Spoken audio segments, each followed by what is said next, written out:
6 horas e 43 minutos, estamos de volta com o Manhã no Ar, aqui pela TV A Crítica, viu?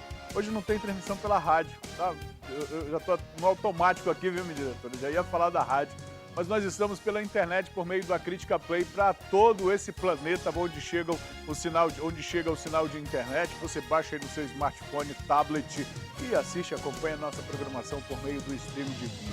Estamos nas redes sociais também, os nossos canais de interação com você, pelo Facebook, pelos canais oficiais da TV A Crítica, no próprio Facebook, Instagram e Twitter, e por meio do nosso WhatsApp, por onde você pode mandar para a gente a sua saudação, comentar os assuntos, as notícias, as informações que traremos aqui, informações sempre que tem algum tipo de impacto aí no seu bairro, aí no seu dia a dia, aí na vida da nossa sociedade, na vida da nossa comunidade amazonense e, por que não dizer, brasileira também, porque afinal de contas, brasileiros somos todos nós. 992912167 é o número de interação por meio do WhatsApp, direto com a nossa equipe de produção, direto com a nossa redação que está acompanhando a tua participação conosco, viu? 6 horas e 44 minutos, a gente começa o programa de hoje e deixa eu falar de alguns destaques, viu? Nós temos a notícia, recebemos aí a notícia de que já foi liberado o processo de licitação, ou pelo menos o liberado. Está aqui a notícia, BR-319, DENIT lança edital para contratar projeto de pavimentação do trecho do meio.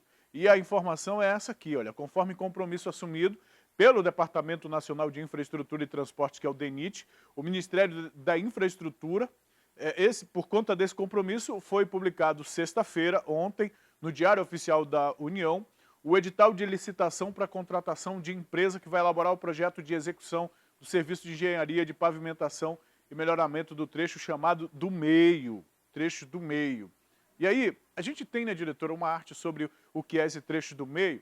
Daqui a pouco eu vou detalhar melhor o que é essa informação direitinho, mas eu queria mostrar um pouco esse mapa para que a gente tenha noção. Tem muitos amazonenses que não conhecem muito bem a nossa região, a gente fala de 319, sempre temos falado de 319 e a gente tem um mapa aqui, olha, e aqui no mapa, consegue, Peixe, utilizar aqui a câmera do Robson para detalhar para as pessoas de casa, para eu apontar aqui no telão?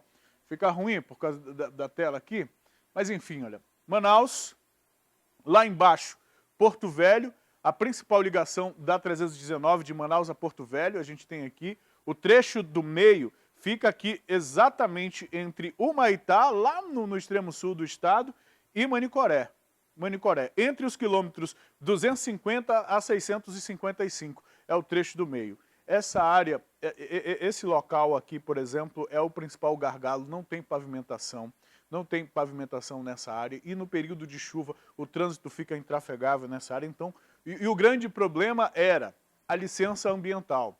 E por que era um problema? Porque, olha, aqui tem, por exemplo, a Reserva de Desenvolvimento Sustentável Igapoaçu, do outro lado o Parque Nacional Nascentes do Lago do Jari, então há muitas áreas de preservação permanente, áreas de preservação ambiental, e a licença ambiental para esta área sempre foi muito restrita. Nós vimos este governo, o governo do presidente Jair Bolsonaro começou, o ministro dos Transportes deixou claro que nada seria feito nessa gestão. Depois de muita discussão, de muita conversa, mobilização da bancada do estado do Amazonas, governadores da região norte, incluindo o nosso, de muita conversa, muita cobrança, depois inclusive do governo federal anunciar recursos para a BR lá de Santarém, aqui vizinho da gente no estado do Pará. Depois de tudo isso, agora sai essa notícia no Diário Oficial da União. A partir de 2 de dezembro esse edital já deverá estar à disposição.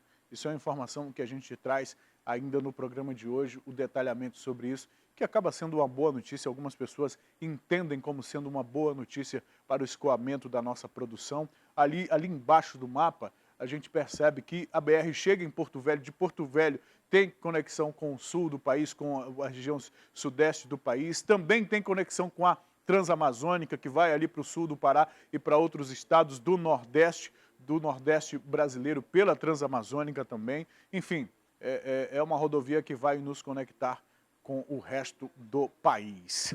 Tem uma outra informação que a gente traz no programa de hoje, viu? Ontem nós falamos aqui sobre a decisão dos ministros do Supremo Tribunal de Justiça que acabaram com a prisão após a segunda instância. E por conta dessa decisão, o presidente Luiz Inácio Lula da Silva, o ex-presidente Luiz Inácio Lula da Silva, o seu ministro José Disseu, já estão fora da cadeia.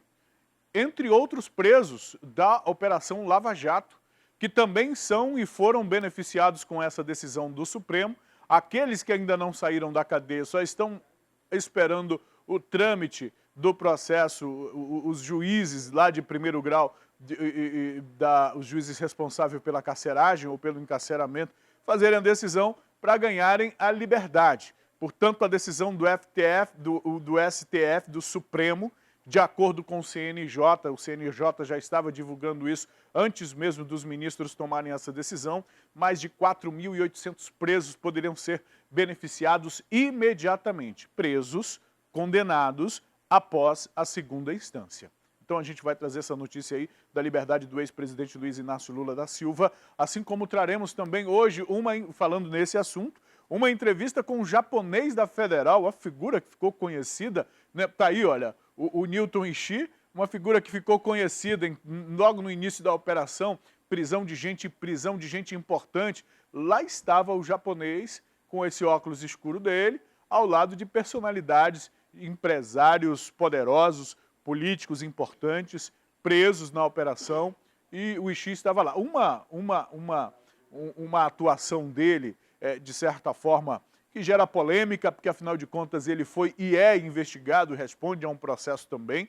Eu fiz essas perguntas para ele na nossa entrevista, no nosso bate-papo no Café do Ar, que você acompanha ainda na edição de hoje do Manhã no Ar. Vamos começar? No início da noite dessa sexta-feira, o corpo de um jovem de aproximadamente 18 anos foi encontrado na Rua dos Oitis. A população informou que esse jovem teria sido jogado de um carro. O corpo desse rapaz teria sido jogado de um carro. E o nosso repórter da noite e madrugada, o Rafael Tavares, esteve lá e conta a história pra gente. Nós estamos aqui na Avenida dos Oitis, no Distrito Industrial, zona leste de Manaus, onde os policiais da 25ª Companhia Interativa Comunitária foram acionados por volta das 7 da noite desta sexta-feira para uma ocorrência de encontro de cadáver. Ao chegar aqui no local, eles encontraram de fato um corpo de um jovem que aparenta ter entre 16 e 18 anos. E quando chegaram aqui, os policiais militares da 25ª SICOM resolveram tentar entender o que teria acontecido na região. Conforme as testemunhas aqui da localidade, um carro teria passado pelo local e jogado este corpo. Foi por volta das 19h20, estávamos assumindo o serviço agora no segundo turno. Aí o CEOPS informou de que aqui na Avenida dos Oitis havia um corpo jogado na via pública.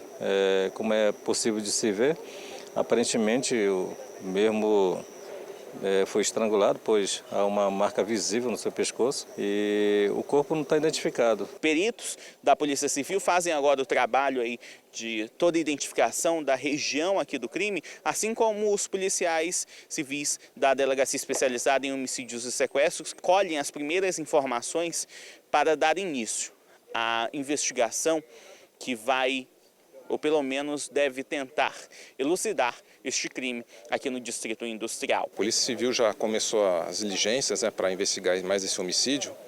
Foi acionado via CIOPS no final da tarde, encontro desse indivíduo aqui na via pública, em um local ermo, sem identificação. E agora, feita a perícia, constatamos que foi uma lesão, né, de arma de fogo, 3 disparos, um no pescoço e 2 nas costas. Aparentemente foi encontrado aqui 2 projéteis, né, de calibre 38, que vai ser encaminhado para a perícia para a menor análise. Isso mesmo, trabalho para a Delegacia de Homicídios. Agora, acompanha comigo este caso que revela justamente a impotência das pessoas diante do crime ou diante de um criminoso. Um crime flagrado pela mãe das vítimas e que o que pôde fazer? Essas são fotografias deste flagrante.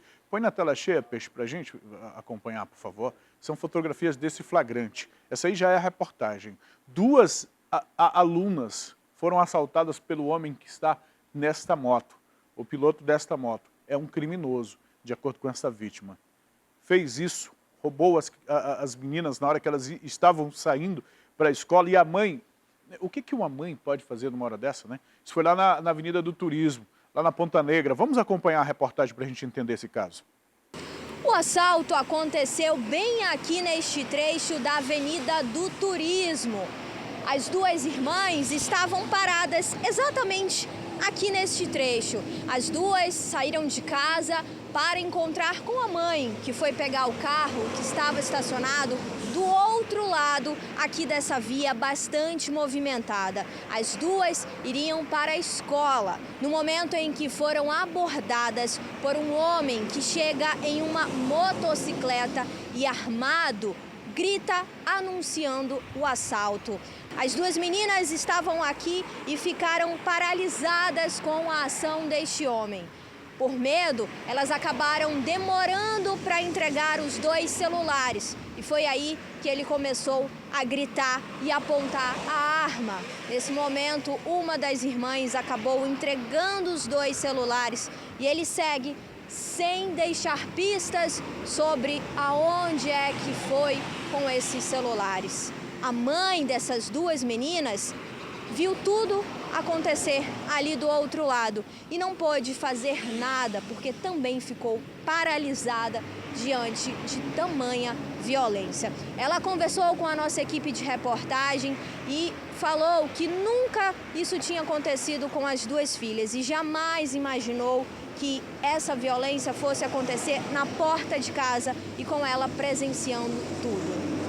Eu fui pegar o carro para levar minhas filhas na escola, né? Chegando para pegar elas, se aproximou uma moto e puxou a arma e pediu o celular delas, entendeu? Eles foram muito violentos, pediram o celular da minha filha mais nova, ela não quis entregar e ele começou a gritar e apontar a arma para elas duas. Ele obrigou a ela a entregar o celular na mão dele, entendeu?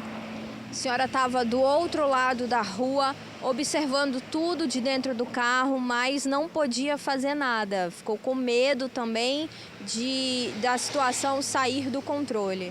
Sim, eu estava do outro lado da rua, eu presenciei tudo, né? Não consegui fazer nada, porque até mesmo não tinha como fazer, porque ele estava com a arma na mão apontando para minhas filhas, né? Primeira vez que isso aconteceu. Essa aqui é uma avenida bastante movimentada, fluxo de carros, de pedestres, estabelecimentos comerciais. É comum esse tipo de situação aqui, de criminosos? Sim, é bastante. A gente vê bastante isso acontecer, entendeu? Só que com a gente nunca tinha acontecido, foi a primeira vez que isso aconteceu. Suas filhas imagino que estão traumatizadas agora. Sim, a minha velha chorou bastante, chegou agora comigo, falou até que não quer mais fazer o curso que ela começou a fazer, né? E a outra está em estado de choque, está deitada, não quis levantar, entendeu? Com trauma de nunca ter visto isso, entendeu? Eu faço um apelo, né? Que quem conhecer, né, pelas imagens, que ajude a polícia, né, dando informação de onde é esse bandido, né? Para que não aconteça mais isso com nossos filhos, né? Que vão para a escola, ficam na parada, ficam nas calçadas para atravessar a rua, porque no carro da minha filha ela estava na calçada para atravessar a rua, entendeu? Eu sei que o celular vai ser difícil recuperar, mas eu queria que fosse divulgado para tentar identificar quem é esse ladrão, entendeu? De um lado a gente tem um criminoso com um absoluto sentimento de impunidade e acha que pode cometer o crime a hora que quiser. De outro lado a gente tem as vítimas agora sofrendo como o relato da mãe e a própria mãe que também é vítima, que também sente essa coisa da impunidade de uma perspectiva diferente, da perspectiva do cidadão que é impotente, que não pode reagir, que não pode fazer nada e nem deve fazer, porque um celular de 300, 400, 500, 1.000, seja lá, que custe R$4.000 o celular, não vale a vida de ninguém. Mas esse contexto todo mostra exatamente a situação que nós temos no nosso país. Nós estamos falando de um equipamento tecnológico absolutamente capaz de ser rastreado, de ser identificado, mas que infelizmente é objetivo de muitos criminosos que, quando roubam de crianças ou de adolescentes ou de meninas assim, quando tomam uma arma na mão, já sabem para quem vender, já tem um receptador, que por sua vez já tem uma clientela que compra esse produto roubado. É assim que é o nosso país. um produto, um material, um equipamento que poderia ser rastreado, poderia ser bloqueado de maneira muito fácil, porque a mesma tecnologia que os bandidos têm para fraudar a lei poderia ter a seu favor para defender os cidadãos. Se não fosse viável o roubo de celulares, esses crimes não seriam tão frequentes, mas é absolutamente viável. O cara roubou amanhã, talvez hoje, esses celulares já estejam sendo postos à venda de forma irregular por aí. E o pior, tem gente que cobra. Tem gente que compra, melhor dizendo. E o que a gente vê, por exemplo, em relação à Anatel coloca aí, ó, tem um prazo aí agora para novembro, né, minha diretora, até novembro, para o pessoal que tem um celular pré-pago para fazer o cadastro. Porque se não fizer a porcaria do cadastrinho lá, a linha vai ser bloqueada, vai ser babá. Mas e a segurança das pessoas? Existe algo mais importante do que a vida das pessoas? E a vida das pessoas, a vida de crianças, de estudantes, de adolescentes, está sendo posta em risco por criminosos armados que apontam armas na cabeça dessas vítimas simplesmente para levar um celular. Quando é que as autoridades do nosso país vão tomar alguma providência, vão de fato se preocupar com a população? E tem outra coisa, as pessoas... A gente fala aqui contra as autoridades, a gente fala aqui principalmente em relação à classe política que nos representa, né, foram eleitos por nós para representar os nossos interesses, para representar isso aqui, olha, para se posicionar contra esse contexto aqui de violência que está vitimando a nossa população. Nós temos acompanhado, nesses últimos anos, mais do que nunca na mídia, a posição dos ministros do Supremo, o próprio Supremo Tribunal Federal, as pessoas nas comunidades mais distantes agora sabem, inclusive, o nome do presidente da Suprema Corte do nosso país, coisa que em outros países é difícil das pessoas saber, porque o Supremo não está tão em evidência, mas as pessoas agora estão cobrando essa luta contra a corrupção. Mas quando você compra um celular roubado, sem se preocupar se tem nota fiscal, sem se preocupar se aquele celular foi obtido através do gesto onde alguém apontou a arma para o rosto de uma menina, quando você compra algo assim, sabe? Que adianta você falar contra o Supremo, contra os políticos, contra deputados, contra o presidente, contra quem quer que seja? É um discurso vazio. É um discurso vazio. A corrupção não está lá em cima, não, está aqui embaixo também. Enfim, o nosso país precisa, a gente precisa pensar o nosso país, a gente precisa ter valores, algum tipo de valor que possa nos reunir, que possa nos congregar. As pessoas estão reunidas em grupo, quando estão reunidas em função de algum valor, é sempre em função de algum interesse. É sempre em função de algum interesse que reúne um grupo, que reúne uma comunidade, ou uma classe política, alguma coisa assim. E aí a gente tem essa briga sem sentido de esquerda e de direita, esse momento em que ninguém se entende, e a realidade só piora, infelizmente, em relação à violência. E o que eu estou falando aqui é fato.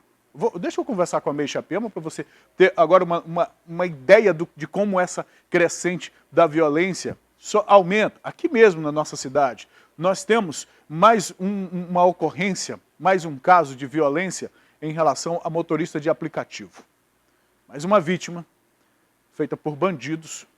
Essa vítima, esse homem foi vítima de um trio armado, feito refém e ainda obrigado a dirigir para esses criminosos. May Chapema, bom dia para você. Explica pra gente o desenrolar dessa história. Esse motorista conseguiu se desvencilhar, conseguiu escapar. Traz as informações de mais um caso envolvendo motorista de aplicativo, por favor.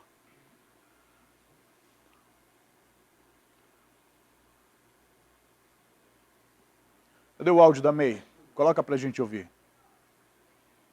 Nós estamos aqui sem o áudio da May Chapema. Tira a May Chapema, daqui a pouco eu volto com ela, vamos resolver essa situação do áudio. Deixa eu chamar uma outra reportagem aqui. Acompanha comigo essa história aqui. Um homem teve 2 ar-condicionados furtados, como muita gente tem quase todos os dias.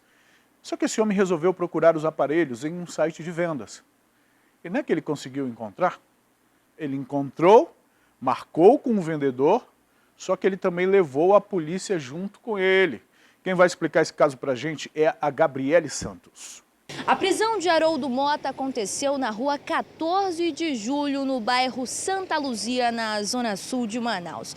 Você que acompanha o nosso programa vai conhecer uma história bastante curiosa. Presta atenção nessa situação. Um homem teve 2 ar-condicionados roubados. O que ele fez perante tudo isso? Ele começou a monitorar em um site de vendas da internet se esses produtos seriam colocados à disposição das vendas. Ele ficou lá na internet durante todos esses dias até essa sexta-feira, quando de repente ele conseguiu encontrar os 2 ar-condicionados prontinhos para venda. O que ele fez? Ele marcou um encontro com quem estava vendendo, mas acionou os policiais militares da 2ª Companhia Interativa Comunitária. Conta pra gente como é que aconteceu essa situação. Bom, estávamos patrulhando na nossa área, né, que é a Zona Sul, e um cidadão, né, chegou com a gente e informou que os seus 2 ar-condicionados tinham sido furtados de sua residência e pediu o nosso apoio porque, segundo ele, tinha visto na OLX o cidadão vendendo os mesmos ar-condicionados. Então ele marcou o encontro e viu que era deles os ar-condicionados e pediu que a gente fosse até o local. E chegando lá, constatamos o fato, os 2 ar-condicionados realmente eram do cidadão e prendemos aí o seu Haroldo, né, em flagrante delito. Agora, o que o Haroldo falou para vocês? Ele chegou a se defender perante todos os fatos? Sim, ele falou que é de um cidadão conhecido já pela polícia, né, que pediu para ele vender os 2 ar-condicionados, mas como ele convive com o mesmo, né, sabe que ele tem procedência errada. Travou aqui a nossa reportagem, daqui a pouco eu trago, mas tem as imagens desse cidadão preso aí, cidadão entre aspas, né? Desse homem preso, suspeito de receptação. Tem uma coisa que me preocupa particularmente nessa história aqui, que é o seguinte, e aí o Piranha, que está o nosso diretor de TV aqui, que está no corte aí das imagens, sempre acompanha leis, gosta sempre de conversar com a gente sobre isso. Nós temos no pacote anticrimes do ministro Sérgio Moro, que aliás está parado, né, lá no Congresso, ninguém fala mais nele, uma proposta que torna possível esses flagrantes, os flagrantes que a polícia acompanha. Isso porque hoje, muitas vezes, casos como este, flagrantes que a polícia acompanha, os advogados conseguem reverter e tirar a culpa da pessoa aqui, sob a alegação de que foi produzido prova contra o suspeito, Talvez não seja o caso, porque afinal de contas foi a vítima que criou toda a circunstância, foi a vítima que investigou, foi a vítima que foi lá no site e identificou o material que foi furtado, que realizou a compra e chamou a polícia para acompanhar o processo e a polícia foi lá e fez a prisão. Mas ainda assim, pode ser que todo esse esforço feito, o esforço feito pela vítima, o esforço feito pela polícia de ir lá e realmente fazer a prisão em flagrante, caia por terra, porque a legislação não é clara sobre isso. E nesse atual contexto político de coisas, nós vemos aí, já aprovaram a reforma da Previdência, em primeiro turno, a reforma paralela que inclui estados e municípios já foi aprovada, o governo agora apresentou uma série de propostas, de emendas, que inclusive o presidente disse que não é dele, que são propostas de senadores aí, isso inclusive que tem essa aí do novo Pacto Federativo, que propõe a exclusão de alguns municípios, ou seja, está em andamento, o Congresso está rolando, mas as coisas estão encaminhando por lá, mas o pacote anticrime está parado. Será que é medo do Sérgio Moro ganhar um destaque político que ninguém quer neste momento para ele? Enquanto esse pacote, que traria instrumentalização para a polícia e reforço para algumas leis, inclusive agravamento de algumas leis, a própria instrumentalização de novos recursos, de novos procedimentos para a atuação da polícia, isso está parado. Enquanto está parado, os crimes continuam acontecendo. E a polícia está nas ruas, prendendo e prende de novo, e prende de novo, e prende de novo. O tráfico de drogas é o principal. Vamos ver quando é que o Congresso vai se despertar e começar a pensar esses temas e a discutir esses temas, viu? Eu gosto de ouvir, daqui a pouco quero ver a opinião do Piranha sobre isso. Um homem foi espancado pela população, depois de tentar roubar as pessoas, utilizando uma arma de brinquedo. Mas quando está na mão do criminoso, não é arma de brinquedo, ele não estava brincando. Ele não estava brincando quando tentou assaltar as pessoas, então não é arma de brinquedo não, é uma arma falsa mesmo. Essa pessoa, tá aí a imagem dele, que a gente desfocou um pouquinho por conta de, como disse o Rafael, os carinhos que ele levou, né? Ele foi amarrado a um poste, amarrado que nem um bicho, até a chegada da polícia. Vamos acompanhar a reportagem que fez o Rafael Tavares. Nós estamos aqui na rua Bernardo Miquiles, em Petrópolis, na zona sul de Manaus, onde um homem, que ainda não teve a identidade revelada, foi aí detido pela população depois de assaltar uma mulher que estava numa parada, aqui pela região mesmo. Ele já está detido aqui na viatura da 3ª Companhia Interativa Comunitária, porque os populares chegaram, quando avistaram toda a ação desse criminoso, conseguiram deter ele e amarrar ele nesse poste aqui na região. As marcas, inclusive, dessa detenção ainda estão aqui pelo local. E é o seguinte, viu, pessoal? Depois de ser detido pela população, ele levou um carinho, né? A população, muito bem, revoltada com toda essa situação, resolveu dar um carinho nesse assaltante.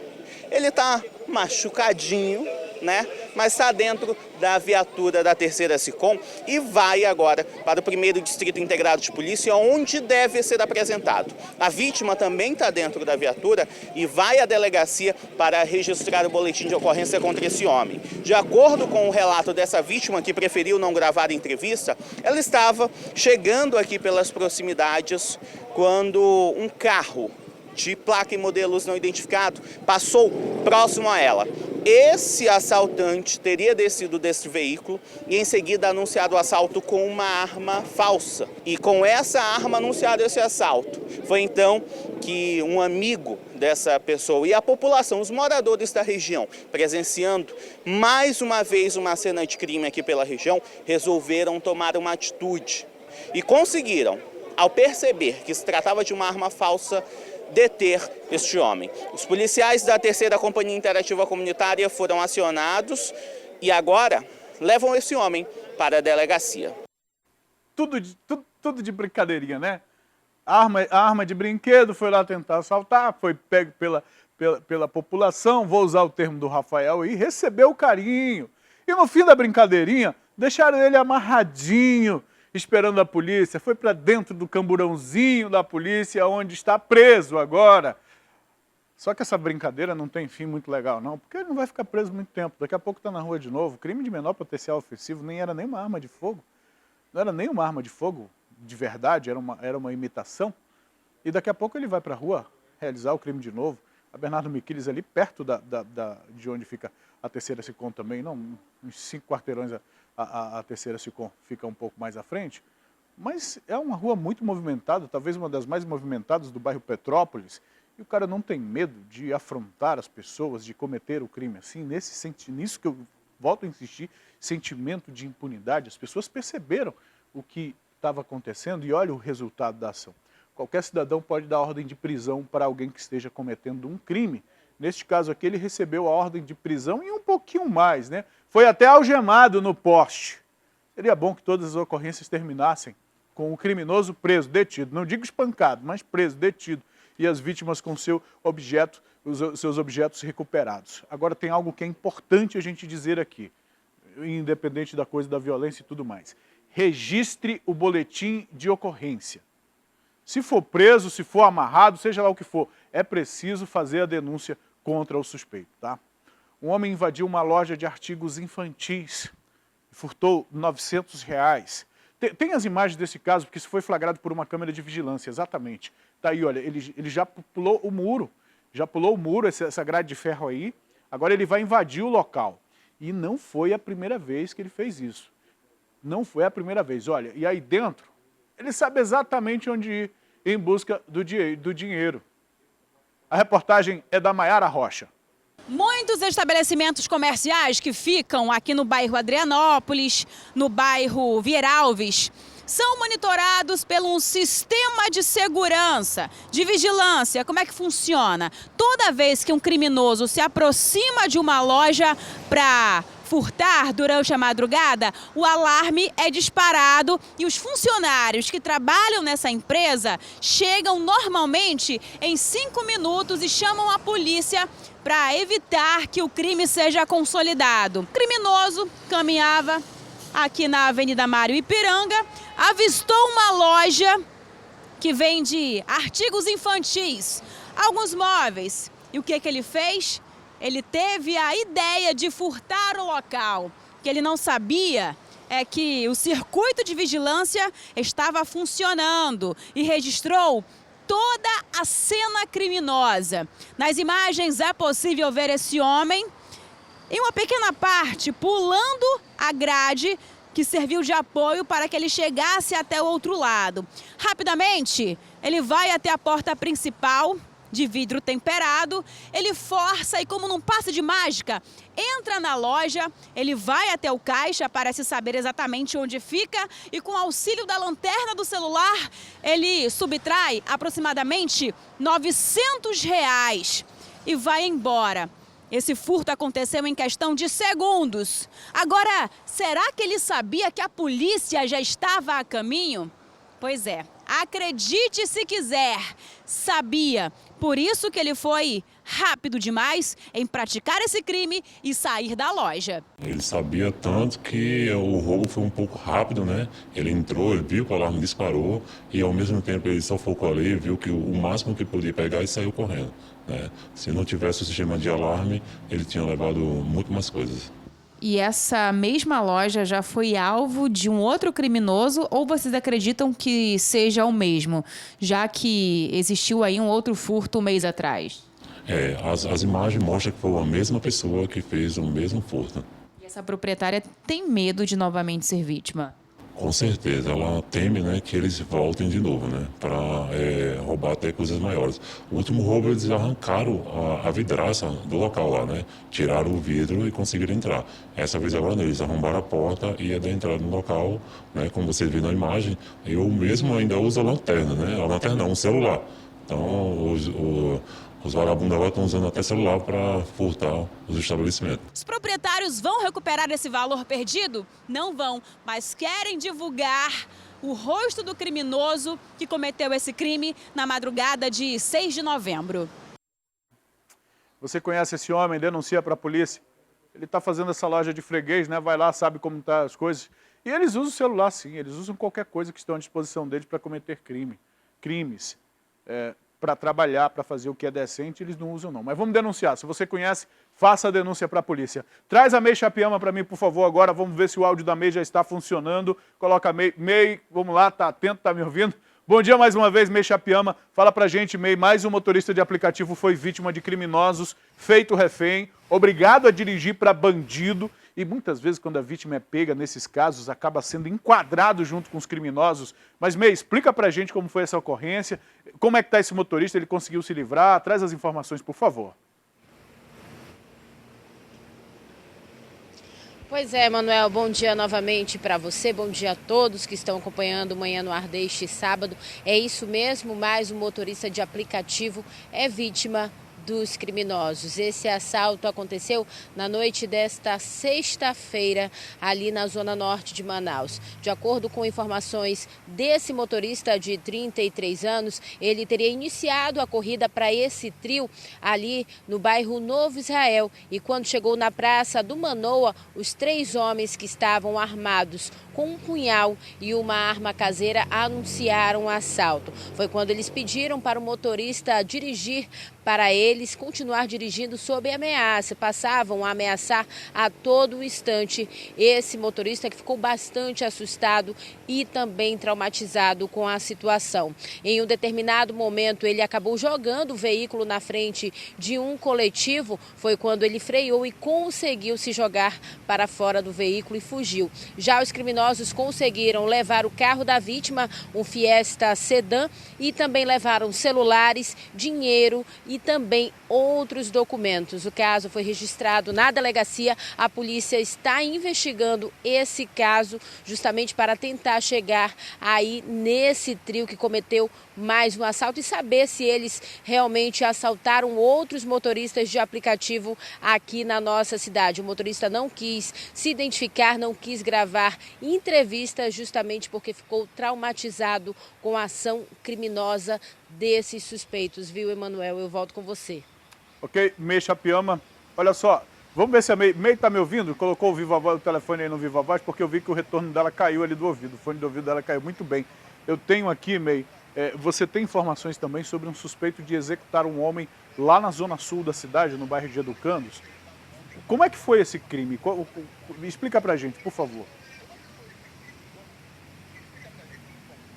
Pois é, Manuel, esse menor foi apreendido por volta de 1h da tarde desta sexta-feira, ali no Prosamin do Cajual, no bairro Morro da Liberdade, zona sul de Manaus. De acordo com informações do delegado Fabiano Rosas, que é o delegado titular do 7º DIP, ele informou que esse menor de idade ele tem envolvimento com um assassinato que aconteceu na madrugada de sexta-feira, que inclusive nós noticiamos aqui no Manhã no Ar ontem, desse homem que levou mais de 30 facadas ali no bairro do Educandos, na zona sul de Manaus. O adolescente confessou o crime e disse que a motivação do crime seria a vingança, já que a vítima era integrante de uma facção rival à dele. Agora, a polícia tenta investigar e chegar nos outros envolvidos, já que era um grupo de aproximadamente 8 homens que chegaram no estabelecimento onde essa vítima estava e desferiram mais de 30 facadas. Inclusive, esse menor de idade, Manuel, não é a primeira vez que ele comete esse tipo de crime, viu? Ele também é suspeito de matar um outro homem em julho deste ano, também ali no bairro do Educandos. Ele foi encaminhado para a delegacia especializada em apuração de atos infracionais ali na zona centro-oeste de Manaus para todos os procedimentos legais. Ele continua apreendido e deve responder por esse crime e a polícia agora tenta chegar nos outros envolvidos dessa morte da madrugada de sexta-feira, Emanuel. Uma situação complicada. A gente falou sobre a gravidade desse crime ontem, justamente pelo fato de serem 30 facadas. Agora, May e caros telespectadores, imaginar um adolescente participando de um crime desse, imaginando essa cena, participando da morte de alguém com 30 facadas, é algo difícil para quem tem filhos, por exemplo, imaginar uma situação como essa. Enfim, May, obrigado pelas informações, May. Daqui a pouco a gente volta a conversar novamente. Agora, traz para mim o Bruno. O Bruno está fazendo a cobertura de um assassinato lá na Zona Norte, no bairro Cidade de Deus, onde a vítima presenciou a morte do próprio marido, o assassinato do próprio marido. O Bruno gravou um vídeo para a gente aqui. Vamos acompanhar. Olá, Emanuel. Muito bom dia. Nós estamos aqui na Rua Santos, do Cidade de Deus, Zona Norte de Manaus. Começo da noite de sexta-feira foi cenário de criminalidade aqui na própria Rua Santos. Um homem identificado como Rodrigo Marques Freitas, de 23 anos, estava na casa dele, que fica logo ali atrás. Ele foi atender a porta quando foi surpreendido por 2 homens ainda não identificados. Esses homens, eles deram 2 tiros na cabeça de Rodrigo. Ele ainda foi socorrido pelo irmão, mas não resistiu aos ferimentos e acabou morrendo. Ele foi assassinado na frente da própria companheira. Ele, de acordo com a polícia, na semana passada saiu da cadeia e a morte pode estar envolvida por um acerto de contas. A delegacia especializada em homicídios e sequestros é quem investiga o caso. Eu volto com você, Manuel. Obrigado pelas informações. Pode ser que seja realmente mais uma vítima desses constantes acertos de contas entre criminosos que, infelizmente, dentro ou fora da cadeia, é como se fosse a mesma coisa, eles atuam da mesma forma, viu? E o que está por fundo, o que está por trás, geralmente, de todas essas mortes são drogas. Mais 1,5 toneladas delas foram apreendidas. 5 pessoas foram presas durante operação conjunta entre o DENARC, que fez a investigação, o Grupo Fera, que é o grupo especializado da Polícia Civil de Operações, e também a delegacia lá de Manacapuru. Nós temos a reportagem, olha aí o material que foi apreendido nas imagens, ó, a quantidade de drogas apreendidas. Vamos acompanhar a reportagem. Cerca de 1 tonelada e 700 quilos de maconha tipo skunk foram apreendidos durante uma operação que aconteceu nesta sexta-feira por volta de 7 horas da manhã.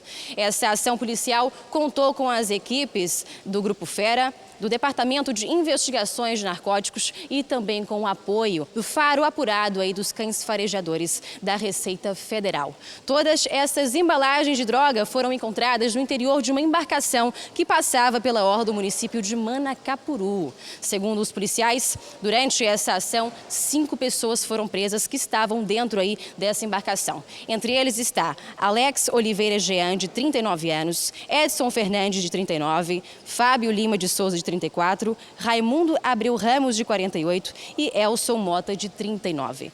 Quem conta mais os detalhes a respeito desse caso é o diretor do DENARC, Dr. Paulo Mavinier. Portanto, doutor, como é que aconteceu essa operação? Vocês já estavam, durante investigações, tentando localizar esse barco?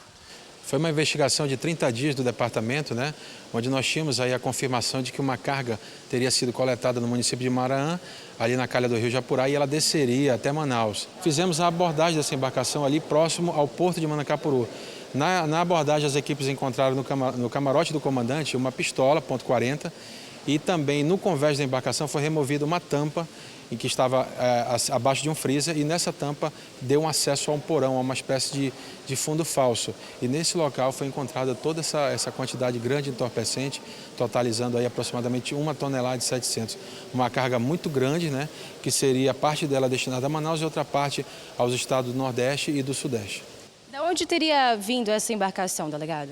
Essa embarcação, a gente acompanhou tanto a subida quanto a descida dela, e ela foi coletar esse entorpecente ali no município de Maranhão. Essa droga, com certeza, ela veio pela cidade de La Pedreira, na Colômbia, e ficou depositada em Maranhão, aguardando algum grupo criminoso que fizesse a coleta e o transporte até Manaus. Esse grupo que nós prendemos, ele é responsável pela logística, né? A gente tem informações que cada um deles ganharia a quantia de R$20 mil.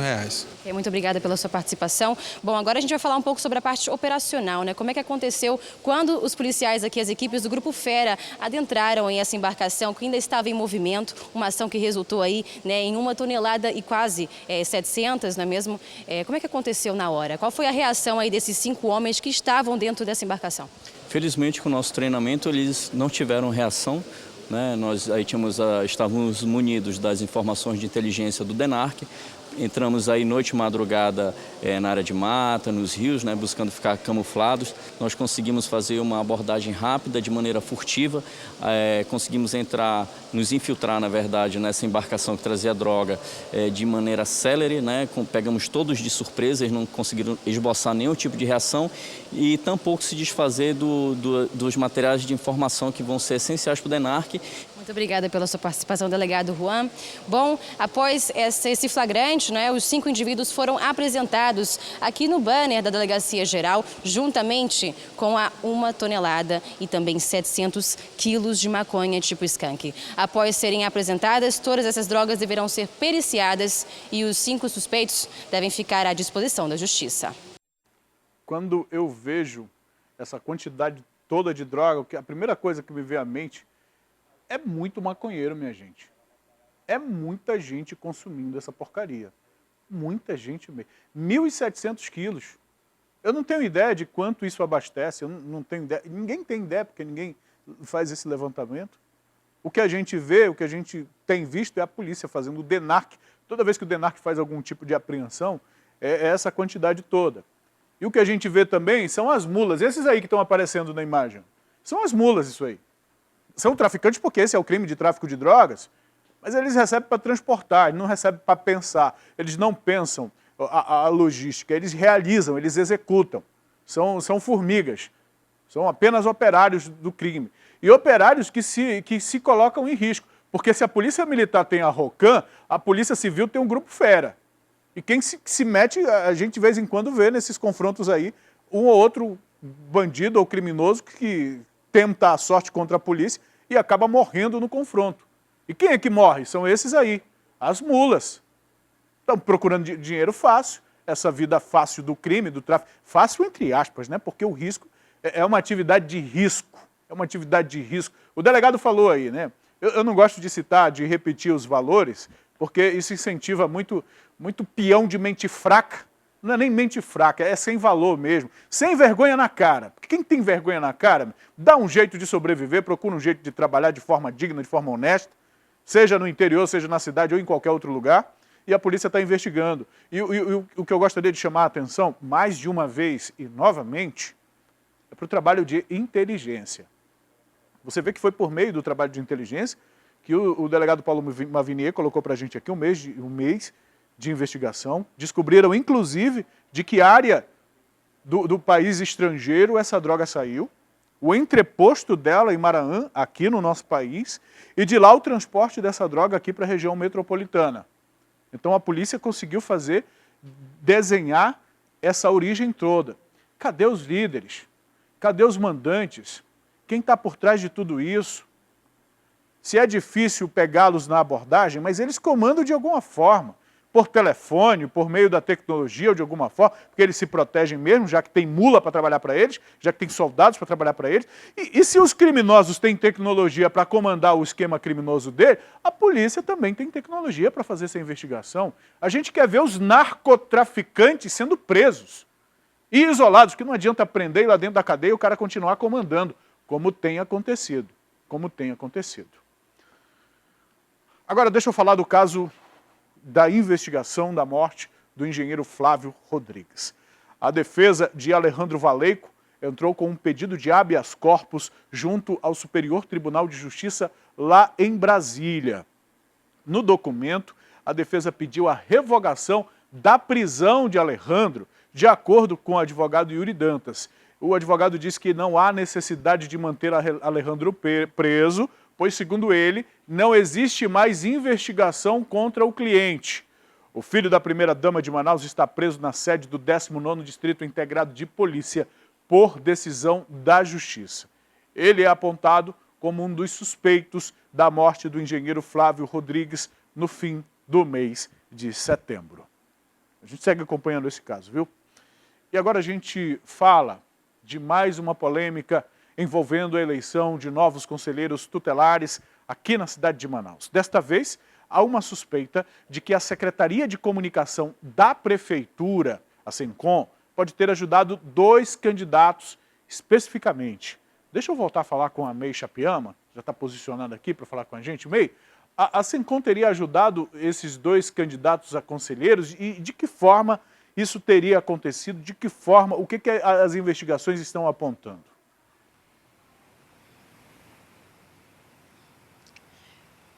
Eu estou sem retorno, Emanuel, não estou te ouvindo. Vou pedir para botar o retorno de novo, por favor. Bom, será que a May está me ouvindo agora? Balança a cabeça, May, se você já estiver me ouvindo. Vamos ver se o retorno já foi estabelecido. Eu acho que ela continua sem me ouvir. Já? Agora eu estou ouvindo. Bom, eu quero saber, May, como a Secretaria teria ajudado esses 2 candidatos ao Conselho Tutelar aqui de Manaus? Qual é a suspeita exatamente? Como isso teria ocorrido? Pois é, Manuel, mais uma polêmica mesmo, e dessa vez uma ordem de serviço que teria sido emitida no dia 19 de setembro pela SENCOM, que justamente autorizou aí a emissão de 3.000 santinhos para o Deusimar, que é um candidato eleito da Zona Sul de Manaus, e também 3.000 santinhos e 3.000 folders para Ailton Ferreira, que é o eleito conselheiro tutelar pela Zona Oeste de Manaus. A SENCOM informa que houve um equívoco na emissão da nota por parte da empresa da gráfica que efetuou aí, que fez esses santinhos. Já um grupo de candidatos já entrou com um pedido de anulação do pleito por irregularidade na contagem de votos e no dia da apuração das urnas eletrônicas. O sistema instalado pela Prefeitura de Manaus apresentou uma pane. O Ministério Público do Amazonas e o Tribunal Regional Eleitoral também mantiveram as eleições, mesmo com o grupo argumentando fraude no pleito. A SENCOM informa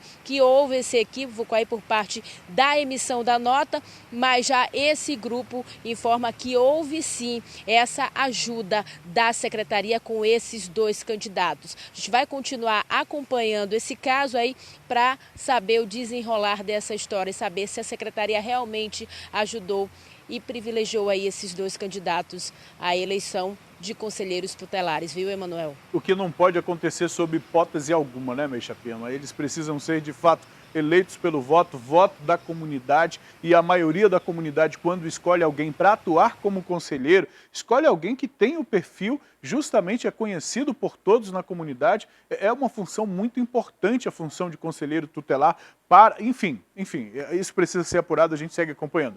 Meixa Piama, até daqui a pouco, eu volto a falar com você daqui a pouquinho, rapidinho, assim como eu vou fazer o intervalo, e já eu estou de volta para trazer a informação. Daqui a pouco, viu, a gente fala sobre a BR-319, o Diário Oficial da União já coloca aí a possibilidade de licitação. Possibilidade não, já divulgou o início do processo para que empresas apresentem o plano para recuperar esse trecho aí que você está vendo. O meião, o trecho do meio, entre o Humaitá e Manicoré, muitos quilômetros sem estrada, essas condições aí, viu? E daqui a pouco a gente traz também uma reportagem especial sobre o Dia Mundial da Adoção, viu? Que é hoje. E a gente vai ver como isso beneficia tanto quem adota quanto os adotados. Esse casal iniciou o processo de adoção em janeiro desse ano. Já passaram por algumas etapas e estão prestes a realizar o sonho de trazer para casa o primeiro filho adotivo. E agora a gente está na última etapa do processo de habilitação para estar apto a adotar.